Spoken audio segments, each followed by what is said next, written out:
In today's original, we will once again talk about a MCU, or rather Sony movie.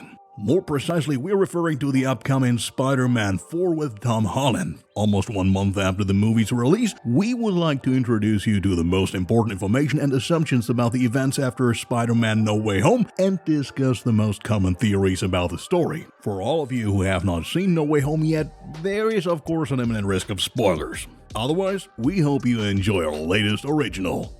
Let's talk about the production first. For many fans, it came as a surprise when shortly after the release of No Way Home, Marvel boss Kevin Feige and producer Amy Pascal announced that a new trilogy with Tom Holland was being planned. In the summer of 2019, this still appeared to be completely out of the question, since the entire future of Tom Holland's Spider-Man was at stake at the time and no one knew what would happen next until the final agreement between Marvel and Sony. So it's all the more pleasing that the popular film series is now to be expanded with several sequels. According to Feige, they are currently in an early phase of production in which Disney and Sony are thinking about the future storyline. He explicitly stated that they want to prevent a farewell drama like the one in 2019 at all costs. Lead actor Tom Holland also commented on a new trilogy in the French TV show Quotidien, albeit he answered the host's question rather diplomatically. He stated that there were some very exciting things to be discussed, but that he didn't know exactly what, and that the outcome of these talks had to be awaited. As you can see, the responsible parties are not really far advanced yet, and you will have to be patient in the coming months regarding news about this story.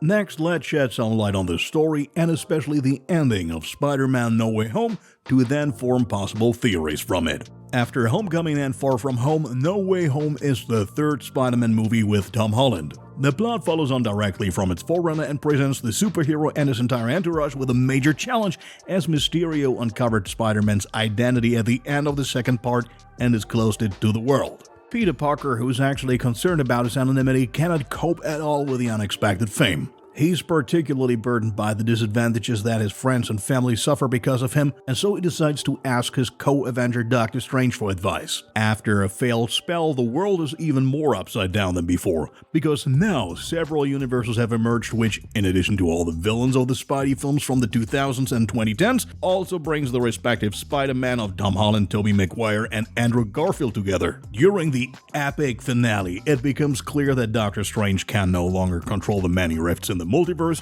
which is why Peter makes the decision to cast a second spell. This time, really no one is supposed to remember Peter Parker, including Strange himself and, of course, Spidey's family and friends. Unlike the beginning of the movie, Peter is now willing to sacrifice all that to save the world from a collapse of the multiverse. In the end, we get to see Peter being accepted into the famous MIT and visiting his aunt's grave. Last but not least, the friendly neighborhood Spider swings through the urban canyons of New York in a homemade suit and goes on another manhunt. In the mid-credits scene, Eddie Brock and his symbiote are seen sitting at a bar. They've been sent back to their original world by Strange's spell, though a small part of the symbiote remains on the counter.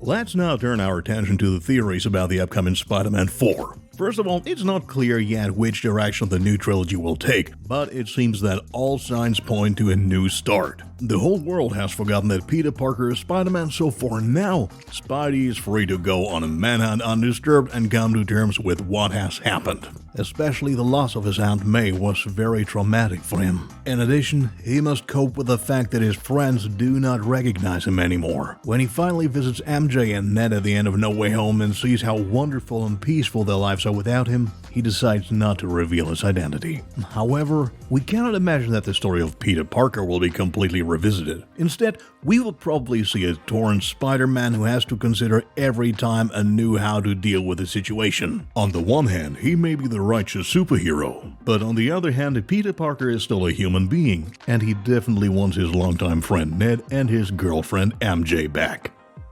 First, let's begin with a very gloomy theory, but one that is not entirely implausible. In one scene, Ned asks Tobey Maguire's Spider-Man whether he also has a best friend, to which he replies that his best friend Harry turned into a villain and ended up dying in his arms. What might have provided fans of the first Spider-Man trilogy with a few harmless laughs could, on closer inspection, actually be a hint at the new trilogy. True, Ned does later empathically tell Peter that he will never turn evil.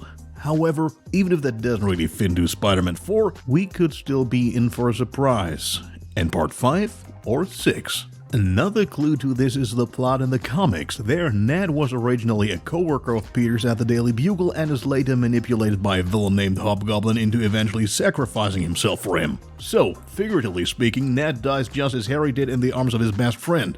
In spite of some clues to this fate, we cannot believe that the popular supporting character would undergo such a change, all the more so since he is Peter's best friend and not his work colleague as in the comics.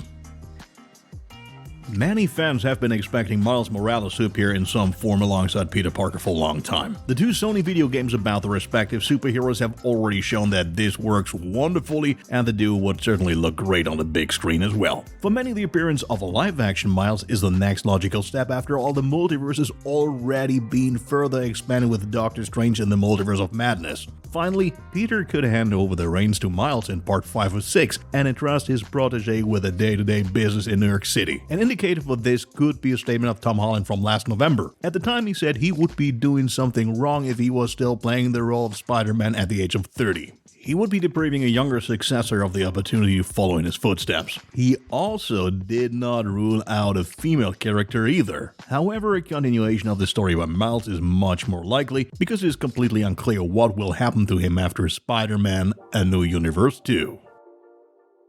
Of course, it's not quite clear yet who will be the main villain of Spider-Man 4, but we already have an idea. As already mentioned, we see Eddie Brock sitting at a bar at the end of No Way Home, leaving a small part of his symbiote behind. Many fans were very excited about the scene. After all, a reunion of Spidey and Venom like in Spider-Man 3 with Tobey Maguire is the great dream of moviegoers. Interestingly, artist Thomas Ducrest recently published a couple of concept images of Tom Holland in a symbiote suit on Twitter. The concept artist clarified that this was not planned for No Way Home, but it could be an approach for Spider-Man 4. For this to be realistic, the symbiote would have to somehow find its way to New York City to its new host. In fact, we assume that Venom and Spider-Man will meet soon, but whether that will already be the case in Spider-Man 4 is still up in the air.